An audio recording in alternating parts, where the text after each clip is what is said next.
శివుడు మెచ్చిన మాసం కార్తీకం, కేశవుడు నచ్చిన మాసం కార్తీకం.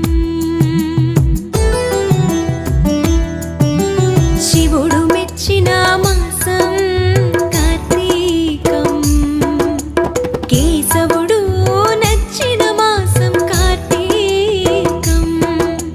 హరిహర ఏకోన్ముఖ మాసం కార్తీకం, ప్రకృతి పరవశించిన మాసం కార్తీకం. శివుడు మెచ్చిన మాసం కార్తీకం, కేశవుడు